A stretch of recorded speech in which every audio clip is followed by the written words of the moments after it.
Welcome to the Property Management Brainstorm Show with Bob Preston. Bob is the president, owner, and broker of North County Property Group, the fastest growing and top-ranked property management company in North County, San Diego. This podcast is for property owners and investors who are considering hiring a professional property management company to manage their property assets. You'll hear from leading professionals on the best practices surrounding the San Diego rental market, what's involved in successfully renting your property, and how to make sure your property is managed correctly.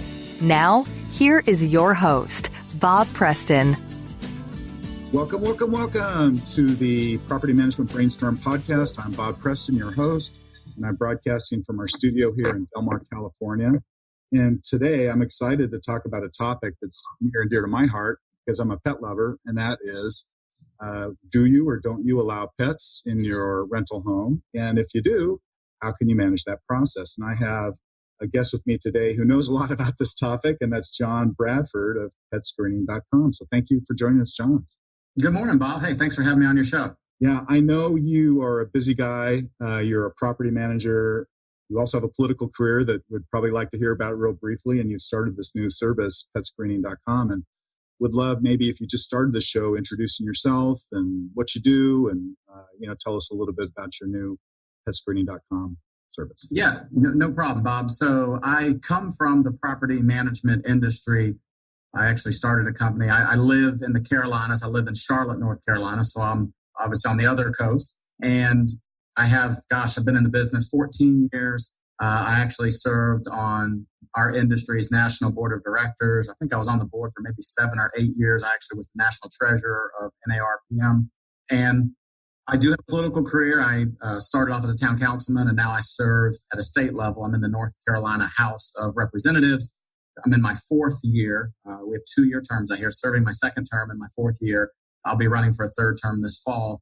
But what I did is I basically took my 2 skill sets, Bob, understanding property management and the risks that we deal with every day, not only with people, but the other P word is pets. And then, of course, we see a lot of individuals who are making accommodation requests for assistance animals.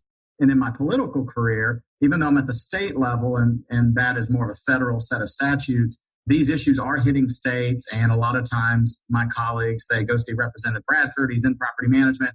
So I'm seeing more and more issues coming across my desk regarding assistance animals. And many times it's questions about, this seems like fraud or, and it's a real shame because I know there's a real legitimate group of people that need these animals.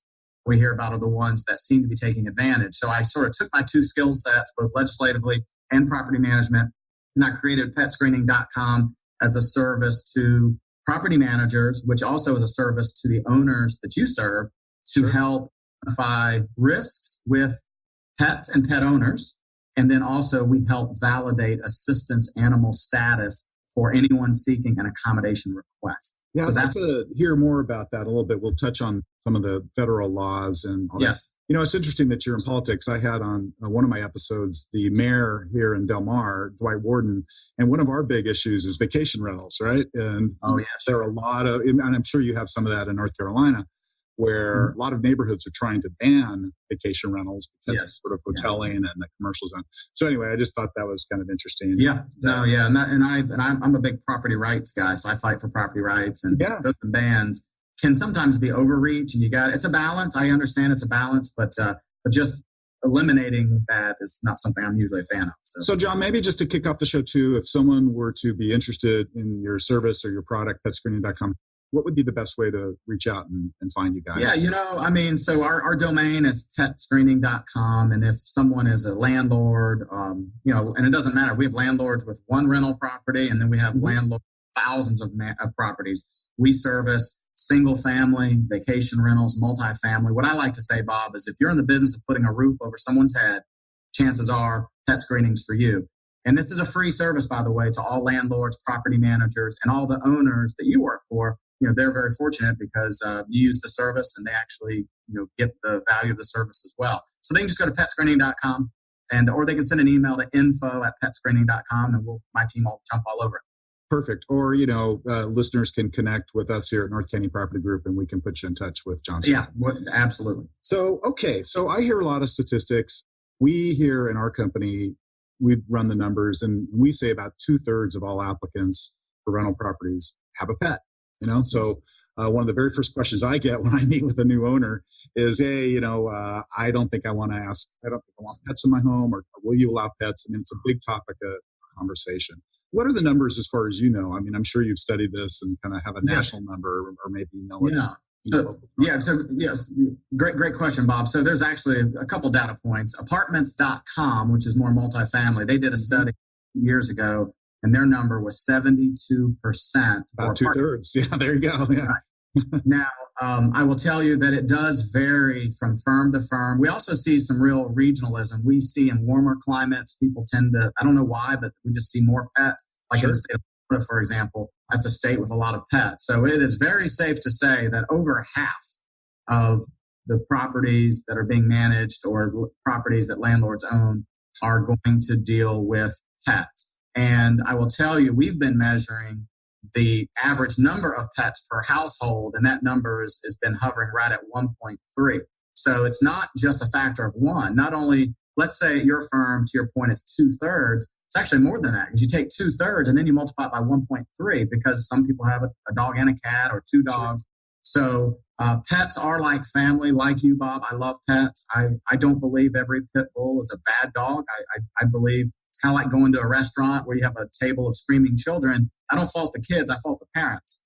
And we take that same philosophy here at Pet Screening. We actually look at the risk associated with the pet and the pet owner together, because that's key. Yeah, that's a big topic here, and I think that's the purpose behind your product and your service is we're all about mitigating risks in this business. That's right. Being a landlord, right? It's risky. It's a risky business. I don't care who it is, who's renting their home. When you invite someone else to come in and rent, you're taking a risk on that person and their profile, right? So maybe what you can do is tell us how it works, how someone registers. Tell us about your product. We try to really keep it easy. So what we do is we provide every landlord or property manager a pet screening link that's unique to their company. Mm-hmm. So your company has your own pet screening link. We do, right. So when someone comes into your office or calls on the phone, they say they want to make an application. I am quite sure your application asks if they own a pet or an animal. And if they say yes, then you would easily say, well, just go to this particular link at Pet Screening, and you provide the link. And when they click on that link, that brings them to our site. And what we do is we're really a data company. We're collecting data from the pet owner about their pet, and we really focus on three things. We focus on what I call the ABCs. We focus on the affirmations. These are a series of question and answers about the pet owner's care of the pet owner's understanding of pet policies. Very simple things, just like, Bob, a simple question. Do you keep your pet on a leash at all times unless it's in an enclosed fenced area? And you would be surprised how many pet owners answer no to that question. And then, of course, we ask why they answer no, and they'll say, well, my dog or whatever has been to obedience school, and it basically says that my dog is obedient and doesn't need to be on a leash. Now, you and I both know that anytime there's an animal that's not on a leash, that is a risk. That's right. Pet bites, a large number of pet bites happen when they are off leash. So what we do is we collect the data and the responses. We also collect information. We ask, has your pet ever been quarantined? If so, why? Has your pet ever bitten an animal and caused injury? Has your pet ever bitten a person and caused injury? We ask about the breeds. We ask about the size, the sex, the weight. So we collect all this information, and we don't manipulate it. We collect it. And then we have created our own patent pending risk algorithm. And we, very similar to when you do a credit check on a person, you get a FICO score. Yep. We issue a FIDO score. And it's a play on words, but a FIDO score is a score that we provide the property manager to point out any housing-related risk. And then that score can be used to help make better decisions on, do you want to accept that pet and that pet owner? And a great example would be, you might get someone who has I'll just pick on a German Shepherd that has never bitten anyone, that has has a microchip, has all its vaccinations. And it might be a really good dog and a really good pet owner. The only risk factor is the fact that it is a German Shepherd, which is a known higher risk breed.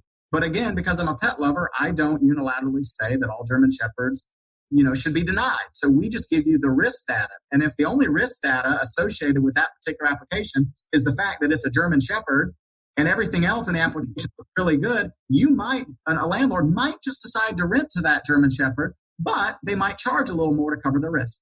Sure. Yeah, no, that all totally makes sense. So we've started using your product. We're customers, so full transparency here to our audience. I'm one of John's customers, and we've just started using it ourselves. And it's interesting because, we found ourselves asking the kind of questions you just articulated to tenants, and our leasing managers or our property managers were having to do that. And it was kind of uncomfortable, right? It's almost like you're invading a part of that person's privacy and asking about vaccinations and stuff like that. So the thing that I like about the service is that it sends the prospective tenant, off to a third-party site. It's sort of a one-on-one questionnaire. Nobody's watching, nobody's listening, and it allows the tenant to answer all those questions that you just mentioned in sort of a private environment. Yeah. I mean, that's right. One of the benefits. It is. And it's really cool. We built a product because, you and I have already said we're pet lovers. This product can be used by the pet owner in a variety of other ways. Let me give you an example. I live in North Carolina. We've already talked about that. I grew up camping, and my family loves to camp. And every time we go to a campgrounds, as you can imagine, are very pet friendly, right? I mean, people bring their dogs and even cats camping. Mm-hmm. I will tell you, more and more campgrounds want to see copies of vaccination records before again. So what you can do is once you have a pet profile with Petscreening.com and you're checking into the campground, you can say, what is your email address? You can log into Pet Screening. And you can share your pet profile with the campground by typing in their email and hit send. And voila, they have everything on your pet, including vaccination records at their fingertips. Yeah, that's pretty nice. I'm sure that comes in handy if you were to want to kennel your dog or even the pet groomer or whatever. Yeah, dog groomers won't even cut an animal, put a pair of shears to it until they know they're vaccinated. Right. So if you're a tenant and you filled out a profile, it's not just for the landlord. That's right. The tenant can share that with other professionals or other, We call it a pet management product that they can use for other facets of their life. That's right. Yeah, and we had a situation recently where someone came in and filled out the pet profile, the pet screening on your site, and it turned out they didn't get the property we were offering, but they were pretty pleased because they could still take that information they'd already collected with us, and they could share it with their, the next. You got it. Next that's property. Right. It's portable, which is it's unlike a credit report that's not portable. This is portable, and they can port it around for months, and then after 12 months, we make them go back and or we ask them to go back and update it. But that's up to them. Right. So I'm sort of bouncing around on the questions I was planning to ask you here. So. Okay, so it sounds like everybody wins. The landlord wins, the tenant wins, and that's I love that. So that's really good. What about if something happens during the tenancy with the pet, like there's an incident or something happens? Is there a way to capture that information? There is, yeah. So part of our patent that we filed with the USPTO is we've created the first national database that can be used by landlords and property managers and community managers to report different types of incidents. So it could be a pet bite. So if someone reported a pet bite and you validated that really did happen, you could log into that pet profile and make a note that there was a pet bite incident, put in the details, and that incident report will follow the pet and the pet owner in perpetuity in our product. We also have other categories such as property damage. So if you do a move out at the end of the year, and it's a cat that has urinated the property so bad that you have to replace carpet and pad, and usually you have to replace pad when it comes to cat urine because it goes through the carpet, the top layer. Well, that's an expensive endeavor to do that. So you could then log in and find that particular cat profile and report property damage and describe what happened. We also have unauthorized pests. If you find someone who has an unauthorized pet, and then your owner decides, okay, we'll make them go through pet screening and let's see what we're dealing with. And if you decide to keep the pet and the person that had the unauthorized pet, you could still at least report the fact that this person has a history of having unauthorized pets. And this is all data that's helpful to the next landlord down the road. Well, it's also helpful to our property managers if they end up being asked to extend a lease, because then we're gathering information throughout the course of the lease as opposed to just kind of one snapshot in time. That's exactly right. So one of the things that has become more and more commonplace in my business, and we've started doing it, is the pet guarantee. I'm sure you're familiar with this concept. Yeah, right? And so we've started, because of this high number of tenants and applicants who want to bring a pet into the home, we've started offering the pet guarantee. And, this service that you offer allows us to offer some further assurance to ourselves and the homeowner that the pet we are vetting is really done. We're vetting the process properly, I guess. Yes. Kind of. Yeah. I mean, I think you characterize that very well. I mean, right now, I'm not going to suggest to you that applicants are not being untruthful. But what I do know is if you're not asking the questions, you're not getting the data. And we ask the questions to codify the record. And because we're asking questions that the property management industry really has never asked, we're at least building a layer of liability so that if someone is untruthful, they're on the record as being untruthful. And that is very important if there's an incident, because in front of a judge and jury, you can demonstrate, we asked if this dog had ever been quarantined and why. And guess what? It was quarantined and they lied to us. You and your owner can hold your heads high and say, we asked the questions. And because there is no central database to go find quarantine information, because that's usually at a municipal level and there's no place bringing that together, just the fact that you asked the question and got them on the record saying no, when really there was an incident, can really be beneficial to you and your owners in the future. No question about it. And it assures my company and my staff that the proper questions are being asked and the same questions are being asked every single time. It's consistent. That's exactly right. I'll have a leasing manager bring me a lease to sign or something, and I'll say, okay, did you ask these questions? Did you ask all the questions you're kind of outlining? That's right. Let's talk about assistance animals a little bit. And I use the word animals, not pets. And so that's correct. And I know you know a lot about this. So, we hear other terms besides assistance animals. We hear service animals, emotional support animals.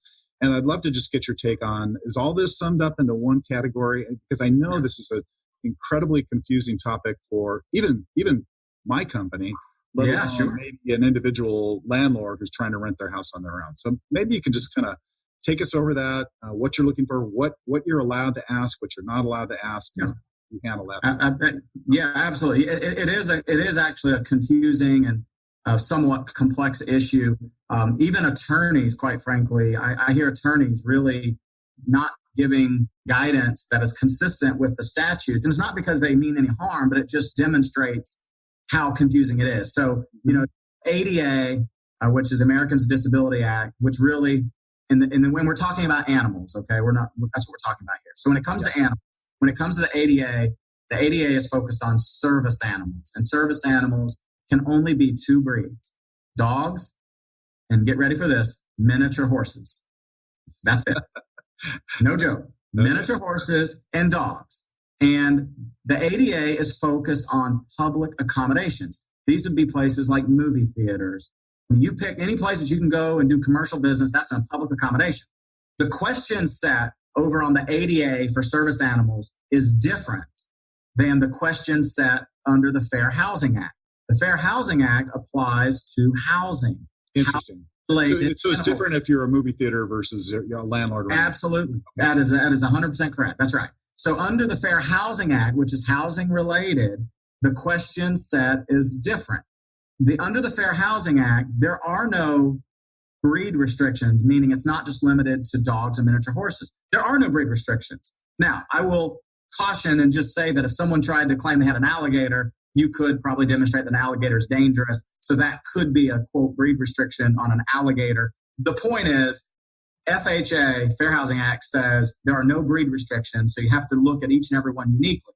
And the broad-based term that we use over in Fair Housing Act is assistance animals. So that really covers anyone that says they have an emotional support animal, a companion animal, a therapy animal, a service animal. Because remember, service animal under the ADA is a different context than what we're talking about. Sure. Well, that's animals. So if you're a landlord, the sort of catch-all term would be assistance animals. Yeah, So and even that still confuses people because they'll ask if you're making an accommodation request for an assistance animal, and they go, "No, I have a service dog." And it's like, well, a service dog in this context is still a type of assistance animal. And we still will review that service dog no different than we review an emotional support dog. Because again, under Fair Housing Act, training is not required. Under the ADA, a service dog must provide a task. Under fair housing, no training is required. So it's an interesting subject. We understand the statutes. This is not punitive. We are here to help individuals who legitimately have a disability and a disability-related need for an assistance animal. Right. And the two questions that are permissible under the Fair Housing Act are clearly outlined in the HUD memo dated from 2013, which you can go find on the internet. We also, in our product, Petscreening-com, when someone is making an accommodations request, we don't refer to it as a pet anymore. We refer to it as an animal only from that point forward. There's no charge whatsoever for someone who's making an accommodations request.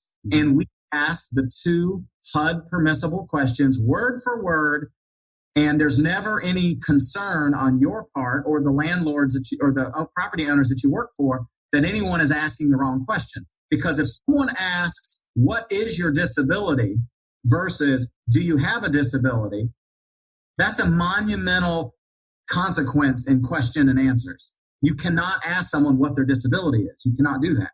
And you can imagine someone new starting and just saying, oh, what's your disability? And they mean no harm, but the reality is that's a violation. You cannot ask that. So it's almost a conversation you're having with someone. You might just phrase something just slip in words. Absolutely. We warrant a complaint to HUD or that's exactly right. So we're very proud. I've been to Washington D.C. I've met with folks in HUD. I've never asked, nor would I ever ask for endorsement of what we do at Pet Screening because I don't mix government with a product that's not good policy. I will tell you though that we've offered to take any data that we have, and we would of course redact anything private, share that with HUD. Because HUD is craving data in this particular space. And if there's anything our company can do to provide them data, we have made that offer already and we'll continue to make that offer.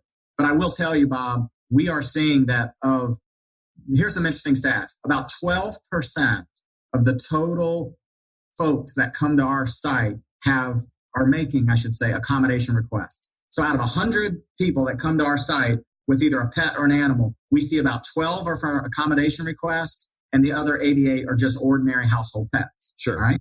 So of the 12 animals, if you will, what we see is that about 40%, and that's 40%, we are either sending it back to the animal owner, who's known as the requester, for more information because what we have is insufficient, and we ask for more data because we need the data to make sure it's valid. And many of these people either disappear or they convert it to a pet on their own. Because it's not a legitimate. Well, I don't draw the conclusion. I will just tell you that we are here to help them, and if they decide to convert their animal request to a pet, that's on them. The point is, we are here to help them, and what we see is people who legitimately have assistance animals actually give us great feedback, saying we love the fact that we feel like we're not having to deal with just a leasing agent. We're actually dealing with a company that knows what they're doing. And we also feel like you're stopping people who don't have legitimate assistance animals. So let's face it, there are websites out there where I've done it. I registered where I go, you can pay $100 or whatever it is. And within about 10 minutes, you can get a card and a certificate that says you have an emotional support animal. Well, you can. And I will tell you that, without going into too much detail, not every site is, I think, adhering to the Fair Housing Act guidelines, and some of the sites are. What we do, though, is we look at every accommodation request uniquely. We have a legal review team that actually looks at every single request individually. Like, this is not automated. There's a human element to it. And we are... And you have to, because everyone's different, right? Every single request for accommodation is like that's right. different animals. Yeah, because I hear a lot of firms that go, oh, we just say if it's a doctor's note, we'll accept them. If it's not a doctor's note, we won't. Well, that's bad guidance, because these doctors don't necessarily have to be from medical doctors. They can be from therapists or counselors. Sure. There's really no exhaustive list of where these documents can come from. The point is, we have a really neat service. We take our time. We are just trying to bring some... remember in Bump when you bowled when you were a child and they had the little things on the rails that would pop up and then they drop them as you got older? I feel like we're bringing some rails to this to help make sure that people are really following the guidelines, both the requesters and landlords for that matter. And I think it's a fabulous service that we're offering, and we're having a lot of fun, and happy to do it. Well, good for you. It sounds like you're having a lot of fun. And I really like the service because it allows us to, send the tenant or the prospective tenant to a third-party site. You guys ask the question. You validate the status of assistance animals for us. That's right. Our team having to do that. And that's just I love it. It's a terrific service. And we make sure that you're asking the HUD questions, not my team. and it's in writing. So even I don't have to worry about us asking the wrong questions. So it's fair game. And we, and just so you know, we don't coach or counsel or give legal advice to anyone who's making an accommodations request. We provide them with the documents that are readily available, both from the Department of Justice, the ADA as it relates to public accommodations, and then, of course, the Fair Housing Act. We make those documents readily available, and we are here to answer as many questions as we can of people making accommodation requests. But it is telling sometimes when someone just asks, well, what do I need? And we're just like, well, here's the document. Please read it. You need to have a document that affirms you have a disability and a disability-related need. One thing I want to point out, I always try to do this. If someone has an obvious disability and an obvious disability-related need for the animal, there is no need for anyone to send them to Petscreening-com for us to do the accommodation, because individuals who have obvious disabilities and a disability-related need for the animal, that's it. You're done. This speaks to individuals who have what we call non-obvious, or it's sometimes often referred to as invisible disabilities. Sure. And so if you don't know they have a disability, or you can't see an obvious disability, and it's more than just a disability, it's the disability-related need. So if someone came in with, dark glasses on, and you could tell they had a cane, and it was pretty obvious that they have a seeing, they're blind or have some sort of vision impairment, you would not send them to us. You would just go ahead and work with them in business as usual fashion. But if someone came in with one crutch and a cast, then just because they have a crutch and it looks like they might be disabled doesn't necessarily mean that they need an animal. That's the second question, disability-related need for an animal. So they must meet both questions to qualify. Okay. Great. Hey, I know you have to go cast some votes. Yes, I do. Yeah. No, I do. I mean, obviously we can talk about this all day. All I'll tell you. I know, right? It's a Well, I'll just summarize by saying this. I know your reputation. You're a leader in the industry. The fact that you're using this product shows me that you not only care about your tenants and your residents, because this is a neat product that they can use, but also that you care about doing the right thing for your staff and for all your owners that you work for, because owners have been reluctant to want to take pets. This product's going to really let them open their minds to say, okay, well, I'll consider pets now. Because if they say no, they're going to, that means only 30% of the population are going to look at their house, and they're going to sit there with a vacancy longer. This will open their eyes to the idea of taking pets. And let's face it, I don't know about you, but if I lived in one of your properties and I moved out a year later, you'd never know my dog was there, because I'm a responsible pet owner and I take great pride in how I treat a property, including my pet. And I'm not alone. There are a lot of people out there like that. So saying no really can I think, do some harm financially to your own assets. So you might as well accept pets. So thank you for listening, Bob. Great work. And thanks for inviting us to your show. Oh, John, thanks for joining. It was great to have you. And let's wrap up the show until we have our next broadcast. We'll be out working hard for our clients to maximize rental income and your property values. And thank you for joining, John. Again, the Property Management Brainstorm Podcast. Thank you.